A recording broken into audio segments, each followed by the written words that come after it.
Hey YouTube, it's Dimitri, and today we're going to talk about the limitations of mathematical modeling. I'm going to try to look at this from two perspectives. I'm going to talk a little bit about why this has been coming up in my mind. It's been kind of sitting with me. I've been trying to figure out how to put it into different perspectives here. But this has been coming up from the fact that I have a really hard time explaining complex issues to typically the business half of businesses. It doesn't matter where I've been. Big banks, small banks, consulting firms, conferences even, for example. There's often times when you're talking and I realize the person, whether it's myself or someone else, the person talking has a very different set of knowledge than the person listening and vice versa. This becomes a critical issue when you start to look at businesses, especially when you start to look at quantitative finance, because quants do a lot of heavy mathematics. And I mean like real quants here, like really rigorous math here, and I'm going to get into this here in a second. But there have been lots of days, especially recently, where I wish I was the giver. Now, it's a reference to a book. We read it in elementary school. Quick summary, spoiler alert here. There's this old guy who's dying in these communities, and they live like in these isolation, I think, community here. Anyways, and they're essentially in this utopia, so they don't know what bad things are. They don't know like what a burn is or a fire. They don't know floods. They don't know ailments, like being sick, for example. And so they have this one individual that has all the information that they need.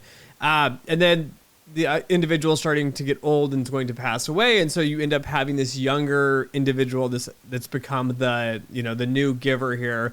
And they're kind of like the old wise person for the community. Anyways, and the younger individual ends up coming to the giver as he's in this training process.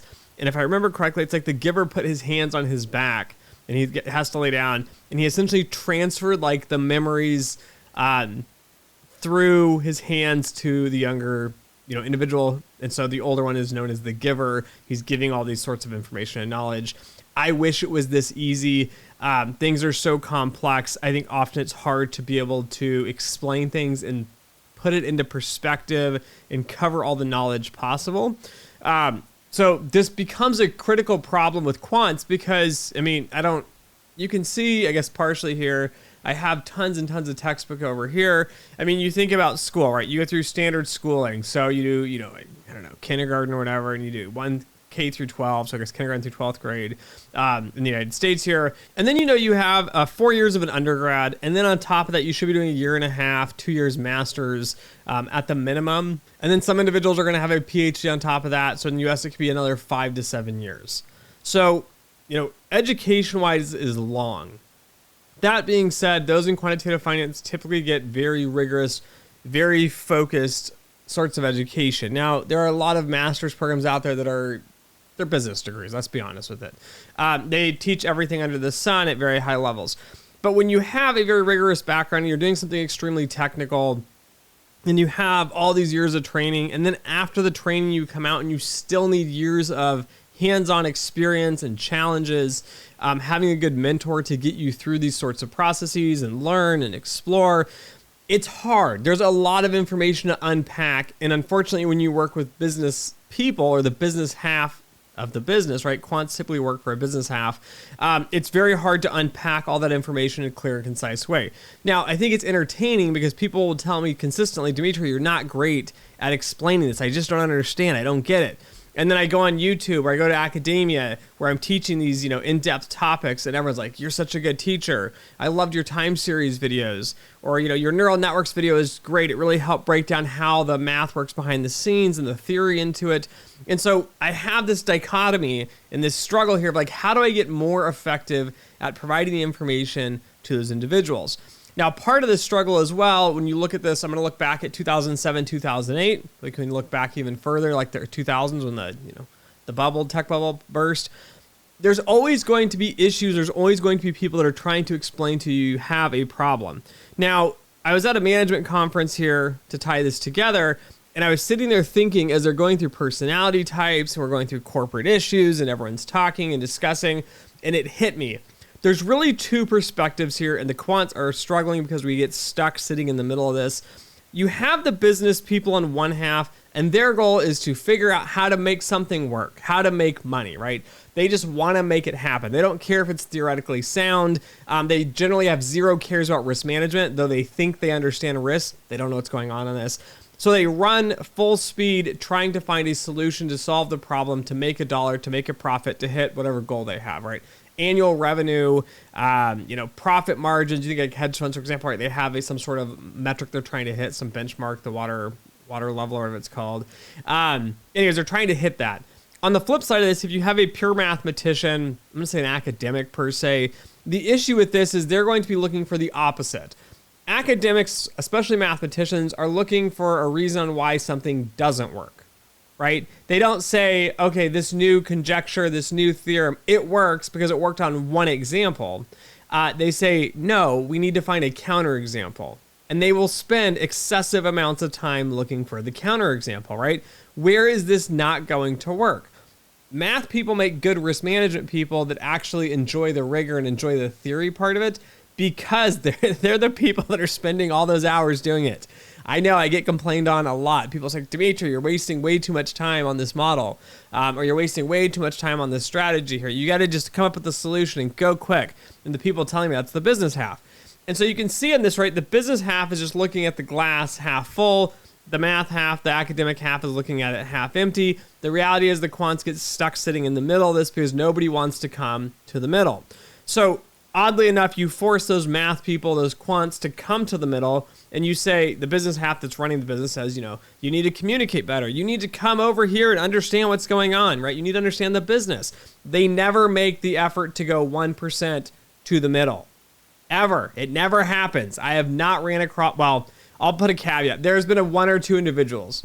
But other than that, there's been very, very few people that want to make that effort to go halfway here. So this communication barrier is challenging because you can see as you start to get into things, it starts to get more and more challenging. And so going back to the limitations of mathematics, the business half often throws out catchphrases, which drives me insane because they're baked into their little heads from their MBA programs and their business bachelor's degrees here. So let me give you one that probably most of you have heard here.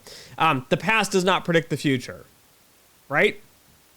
If it did, it'd be easy to predict. So therefore it doesn't work. And then they wave their hands. They say no mathematical modeling. And then they literally go, like they take some sort of sheet, like they pull out their sheet and they go, well, this is what I think we should do here, here, and here. Like, the firms that are just doing it like discretionary trading, like, oh, I heard, Tesla's going to go up 60% tomorrow. Let's buy it. There's no data.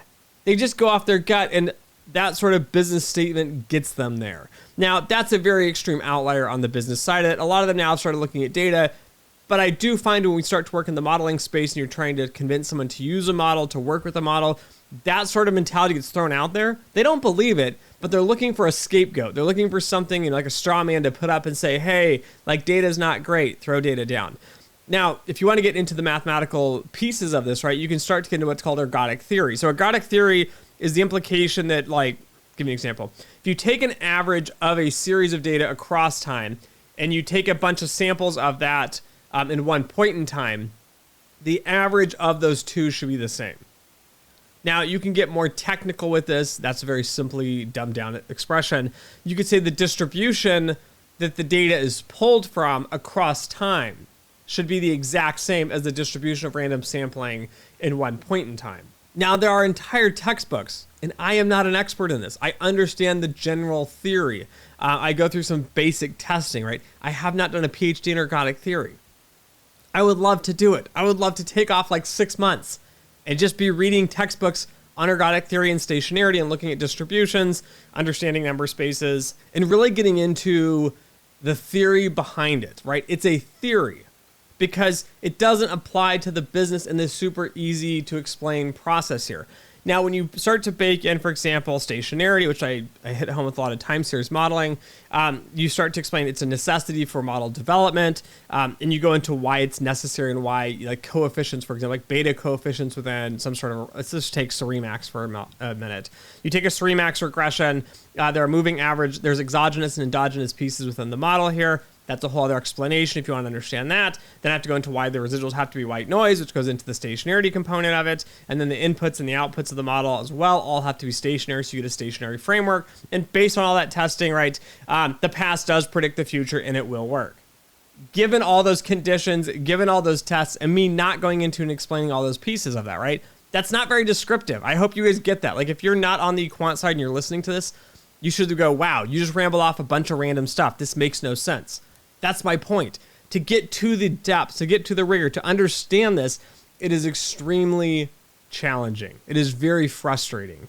One of the takeaways I would like from this video is I would like the business half out there in the world start realizing the complexity that the other half is doing, because while you are out there trying to make something happen, right, you just don't care. You're just there to make $1. You're the trading half. You're the gambling half. You aren't understanding the risk practices here. And it's all fun and games until it blows up. And then you end up bankrupt like many firms, right? There are tons of throughout Wall Street history that have gone under. LTCM is one of these examples. I think Solomon Brothers, if I recall the history of that one correctly. There are all kinds of funds that have gone under that have not done well with this. Again, AIG almost went under here in the last crisis.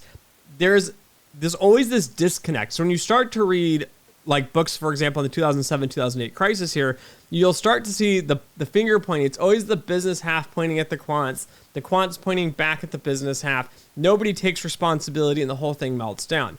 The reality is multiple folds here. One, the business half rarely ever reaches out to understand what's going on, which I've mentioned.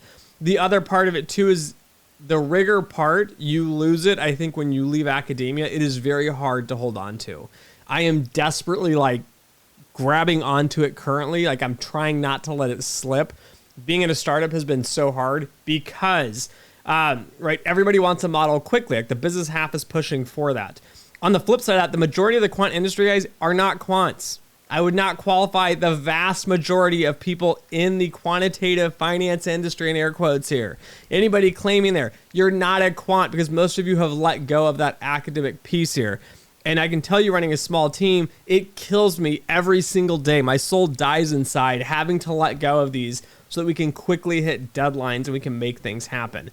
And it's not that easy to keep and to maintain, especially when you're running a team. I've been on massive teams. I've been on super small teams, right? As soon as one or two players start running off into this, let's quickly do models, let's build stuff. As a manager in management, it's hard to reel that back in and figure out what decisions were made, how they were made, how did you get there, why are you running off on this topic? And I consistently see people saying, oh, well, this other firm's doing it, or my friend is doing it, or this academic institution did it. There's no quant analytical rigor that they're actually considering to get to that there. So coming full circle with this, right, there's always this challenge of communication with this. Where is the limitation with mathematical models? This is where it turns a little bit. I talked about when we did stationarity testing, we did ergodic theory, right? This is one example of one test of one issue, right? The world is very big and there's a lot of math and stats out there. But the point being with this is where do you have to take the leap of faith? And this is where mathematical modeling hits some sort of limit. This is where most quants are actually failing, whether you're super quanti or you're not quanti at all. The issue that you run into with this, where the limitation lies, is that when the tools run out or you don't have the data you need to make the decision, what do? Right? There's a clear limitation of this. Now, I would argue with you, if you're in this position, you're in these quant spaces, where is the limitation? You've got to use the data, you have to use the mathematics, and most importantly, you have to use economic and financial theory to make decisions, and mathematical theory to get to the point where the cliff hits, and then you take the leap of faith given the maximum amount of information possible. That is the critical piece here. The limitation with math, though, in the finance space, and I can tell you this from real world experience, often we don't have enough data to actually make a clear, concise decision here. I worked at a large global bank in a credit space, had access to trilobytes of data on consumers. There's always a limitation, though. You can only fit so much. I had 22, 25, 3,000 variables, so 2,200, 2,500. There's 3,000 variables.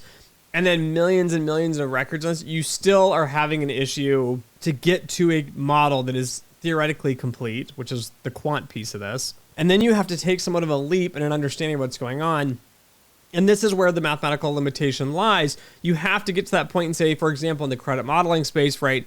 I don't know what the business is going to do, but I'm going to tell you here, you go and you talk to them, you try to figure it out. They typically do the same thing over and over again. Sometimes you have erratic teams which make crazy decisions all over the board. That's something else you need to consider. That's where the math fails, though. You're not going to be able to figure out what they are going to do moving forward, which will impact how the model is used in the business case here. Now, going back to the time series and the ergodic theory and the stationarity example, with that example as well, what happens when you run data and it's not stationary and you have to model it? What do? Well, you're going to have to build a model. You're going to have to use other sorts of analytical tools and tests to get there. And you're going to have to use some business insight and some gut. This is where the quants are having to come to the business half. This is where my frustration is, as I'm hitting with this video. I wish the business half would get off their high horse half the time and come down and sit with us and figure out what the hell we're talking about, because they don't understand it. They don't get it. And so I end up having to make the decision for something that you should be involved with, but you're not because you aren't doing your job. So this is the piece of where the mathematical models fail. And that gray area is a challenge because you do not want to let the business just run wild with it, because they are not going to understand what is going on with the model. 2007, 2008, again, is a perfect example of this, right? They don't care. They're making money. Mortgage-backed securities. Run. Let's push it through the finish line.